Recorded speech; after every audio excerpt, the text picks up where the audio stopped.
Hello. Hey, how are you? I'm good, thank you. How's yourself? Oh, doing great. Thank you very much for coming on the show. Yeah, I'm excited. I was like, fine. I felt bad because I know the one time the you were stuck in traffic and then I forgot. So I'm like, yeah, we put effort into this. Great stuff. I thought that would start off just by talking about the beginning of your career and how you got into combat sports.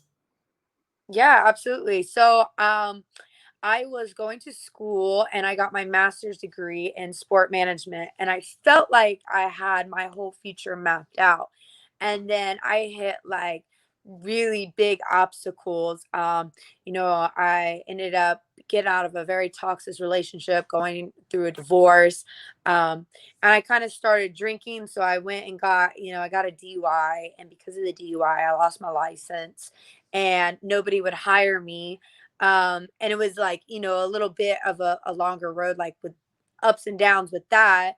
And then finally, I just kind of felt like I was just losing everything and like kind of slipping away. So I went to a boxing gym just to take my mind off of everything because I just felt like really, really lost. And I was like, well, I have this time now. I might as well go. And when I went, it was like one of those things that was just like, even though I was kind of trying to put myself through pain and suffering, it was like Yeah. wasn't working out. It was like lifting me up and making me feel better. And so I followed that feeling, and my manager and coach at the time, again, because being in legal troubles and all the other stuff that I was going through, I had huge financial problems. So they're like, you can make money doing this. And at the time, I was like 26 years old. And I'm like, what? Isn't this something that you have to be doing like your whole life to perfect? Like, I can't just jump in there. And they really, made me believe. They're like, no, you have something different. You have something special. Um, you could really be like a voice for women, and for people going through like similar situations as you. Like, maybe this is your purpose. And I Yeah. had my first pro boxing bout after 4 months just being in that gym. And it was a second round knockout. But more than that, it was just a different type of addiction. It was like, you know, I didn't get stage fright. I didn't freeze up. I Yeah. loved it. And I was like, wow. And it is very much to this day, like fast forward, like 6 years later, it's like, man, like it's really hard to see in the moment when bad things happen to you. Like, it happens for a reason. But it's like, man, if I never got in that deep of trouble, I would have continued on working and being in my current job that I was super happy in, Yeah. and I never would have found this higher purpose. But then, boxing, once I found it, it was just like one of those things, like when you meet the perfect one, just everything else fades away. And even, I beat a lot of my charges that I did have.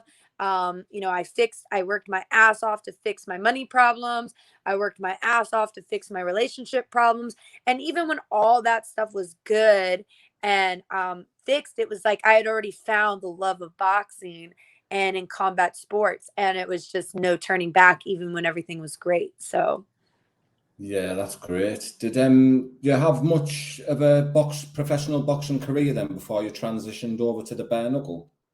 yeah, so I started off 2-0, and then immediately me and my coach at the time had huge conflict. And he basically kind of like set me up with a fight. He called me on Monday and was like, "Hey, on Wednesday you're driving up to Delaware and you're fighting on Thursday." So I Yeah. had like literally 3 days notice, and I told him, I was like, "I can't do it. I can't deal with this right now." Again, just other crazy stuff that was happening. It was not a right time for me, still figuring and balancing things out, but boxing was helping. But anyways, with the fight being such short notice, it was against a girl that was cornered and coached by Roy Jones Jr. And it was at 135, which I walk around at like 120. So it was just a ridiculous matchup. My Yeah. manager was just trying to like basically Yeah, got tripped show me up. who was boss. But I went up and did it anyways. It was kind of like forced to, but I did end up going and doing it. And when I did it, I didn't win, but I went the distance. And that's when like Roy came up to me and Ingram, who I'm really good friends with today. Yeah. They came up and they were like, "Wow, you are tough as nails. You know, thank you. We definitely would love to work with you in the future." And everybody there, I think they were just kind of looking at it to be such an easy win for this girl. And because it was, it was really, really close fight. Yeah. Everybody was like, who is this girl? And so that kind of put me up higher. And then I had another fight that put me at 2-2, same kind of situation. Finally, that's when I went to my manager and coach and was like, I'm not dealing this anymore. If that's all you care about is money, I'm going to make this, basically I got so tired of being threatened that I threatened him and basically was like, if you don't cancel all my contracts, I'm going to make sure that people know what's really going on behind closed doors. And so he did. He, wrote off and wrote and said he canceled all contracts, but he was like, you're never going to box again. I'm going to make sure of that. And I was like, whatever. So we kind of went back and forth for about a year. Me trying to, obviously, he like tried to ruin every chance and opportunity I got, but I still just didn't give up and I had to go other places. So I went to Vegas and Philly and Florida, outside of Virginia, which is where I started. Yeah. And it was just like up and down, but it was still definitely good move in the right direction. Then I started getting all these draws, which basically means I was winning, but in people's hometown Yeah, because, sure. I'm not a hometown girl. I'm trying to figure this out and going to where the opportunity is. I don't realize the politics of boxing and the politics of all this stuff. So I was very new at that too. But once I figured that out and, really still no quit attitude, I was like, I'm going to win in these people's hometowns. And I started to do that. And at that time, Bare Knuckle reached out to me and I was like, I said no politely. I was like, thanks for thinking of me. Um, and I, What was your first thought? Like, when do you want to do bare knuckle? What was your first thought? What did you think? no, I was like, no, I was like, I really didn't even like, it was kind of like one of those things, like so random. It wasn't like I was dissonant terribly, but it was like one ear out the other. I was like, I heard it and I was like, yep, not interested. It's Yeah. basically if someone says, you want, to have, Rocky Mountain oysters, that's cool, but no, thank you. So it sounded nice, but I don't want to try it. I don't want to do it. And Yeah. so I had, but it was definitely, I didn't even think twice about it. I was just basically being polite. And then when they reached out to me a second time, that's when more so probably like the answer you're looking for. I was like, no, I'm not gonna, I don't care how much money you guys offer me. I'm not going on TV to humiliate myself. Like I'm really trying to do stuff. I'm not trying to give my haters or anybody criticism to throw at me. Like I'm trying to impress people. I'm trying to be great. I'm trying to be the best. And Yeah. that's when they were like, well, we think you are that. That's why we want you. And whether that's true or not, it was against this girl, like was a UFC vet. Definitely their poster child. So, in the end of the day, a lot of people are like, oh, they were trying to fuck you over. But it doesn't matter because Oh, I Paige Van Zandt was that? what? Was it Paige Van Zandt that you're on about? No, it was Beck Rawlings. Oh, yeah, yeah, yeah, yeah, yeah. Yeah. So I was just like, but once they made me think that, they're like, she's really not that big. She looks bigger on TV, blah, blah, blah. And I was like, ugh. And I found myself like, I reached out to everybody I know and I asked them. And so that was probably the coolest thing because 50% would be like, hell no. What are you thinking? Do not do bare knuckle. You're going to ruin your boxing career. Your boxing career, all the hard work you just did is going to be lost. You're going to, mess up your face. You're going to mess up your hands. And it's stupid. Like you can do better than this, Britt. You have a sport management degree. Like you've heard of CTE. Like let's get away from that. And then there was other people that were like, hell yeah, you would be great at that. Like that's definitely you. And this is your opportunity to shine. Like nobody's going to know who you are because let's face the facts. You don't have money, you don't have big sponsors, you don't have, big anything really. And, you're fighting the odds with these girls in boxing that have been doing it since they were like, 8 or their Yeah. dad's a All boxer, the their lives. uncle's a boxer. So those are the people I was trying to face because again, I didn't just want to be mediocre. Like I was going and fighting world champs and Yeah. out of my weight class, like just to break through. So, anyways, I looked at it like that. And finally, I started realizing I was like, that I wasn't just listening to the people that I was asking more and more people. And when I realized that, I was like, why are you asking? It's like I'm trying to find somebody to give me the right reason to do it. And once Yeah. I realized that, I was like, you want to do this. Because if you didn't want to do it, you would have done what you did the first time and it would have been no in a story, Yeah, move on. But the fact that I'm doing research on this and looking this up, it means there might be more to it. Like my heart wants to do it. So I ended up saying, yeah, I'll do it. And I really did. I definitely went full, I quit my job and just trained because I was like, this is your moment. It's going to be main event. It was for the police diamond gazette belt, so it was just everything I really wanted. So I definitely did kind of put all my eggs in that basket for that first bare knuckle fight. I definitely had 100% self-belief and I went in there.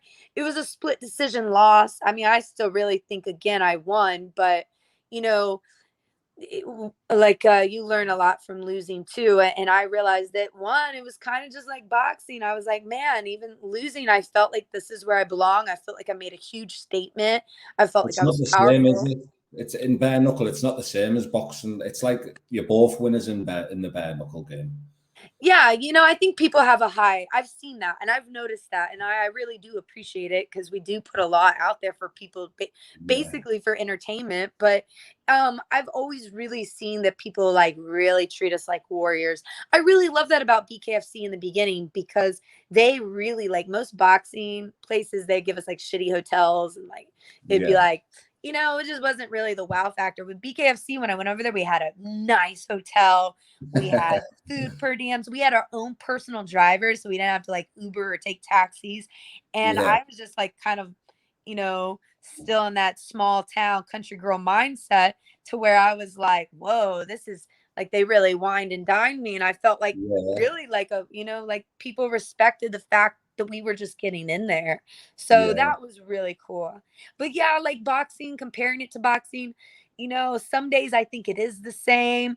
And then it's more so when I talk to other people, I realize it's not. Because in my yeah. mind, I registered it as the same. But then I was sparring with a girl one day and she was like, dude, bare knuckle, you can't catch shit. Like, catching things is dangerous. Like, you need to move out of the way because in boxing, you can just catch and roll shots, shoulder roll.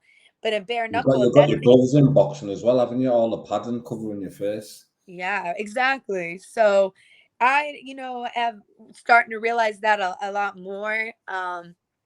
But it definitely has its, I feel like for me, if I just mentally think of it as boxing, it doesn't seem as scary maybe, or as like threatening, damaging, because I'm like, oh, it's just boxing with no gloves. Like, you got this.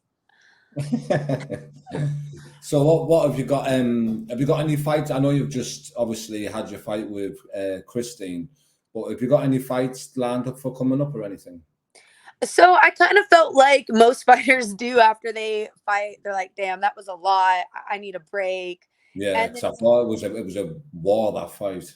Yeah, I know, right? And we all, and really, I mean, I feel like, I need to like at least give myself some self appreciation. I fought like 5 times within 13 months, which is just kind of abnormal for elite fighters. Like when you're building and in that early stage, you can kind of do that back to back. But once you get to that elite level, everybody you're facing is tough and hard and Yeah, has experience. So it takes a lot more out of you.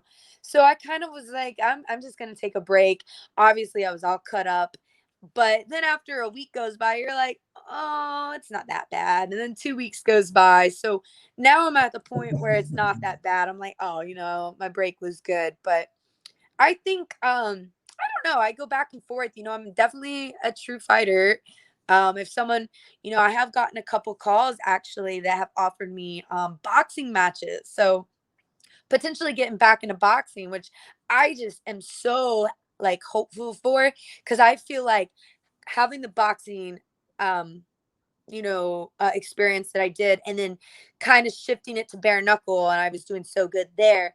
And then now where I've really honed in on training and like all the skills and built my experience in bare knuckle, I feel like going back to boxing.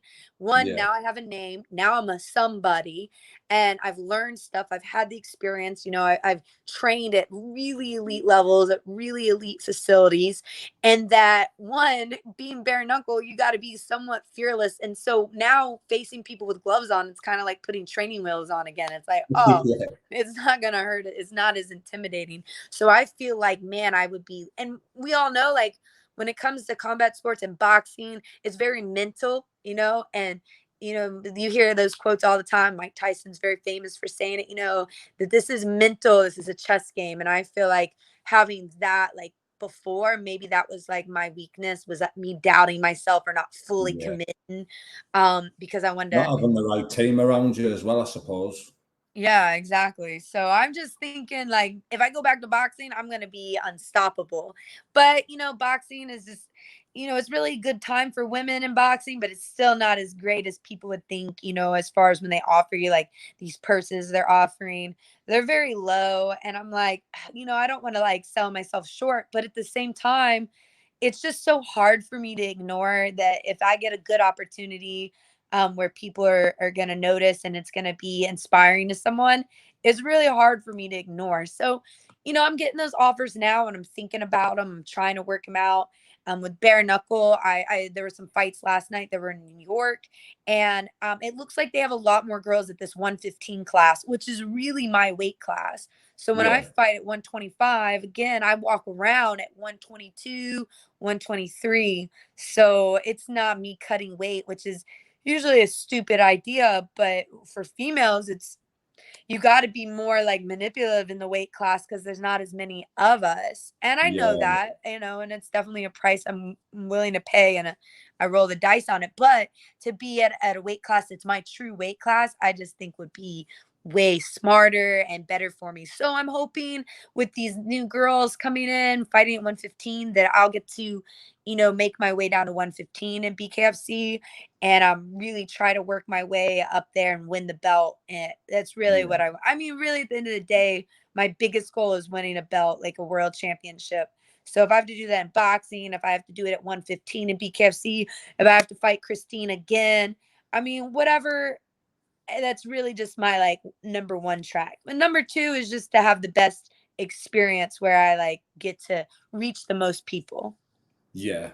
You'll definitely get there. 100% definitely get the belt because I see you putting the work in and like the team and that they all work really hard. So I think you definitely will get there 100%. Thank And you. I've seen Joy has got a fight announced. You must be excited for that. Yeah, we've known about it for a little bit now, but it's kind of like one of those things, until you see it, you don't believe it. And like either a contract or a poster, like some tangible proof.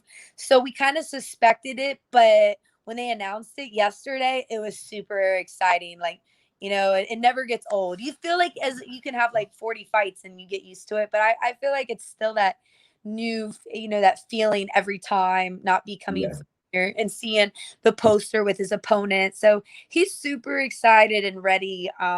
His last fight was in November, so I'm sure that feels like forever ago to Yeah.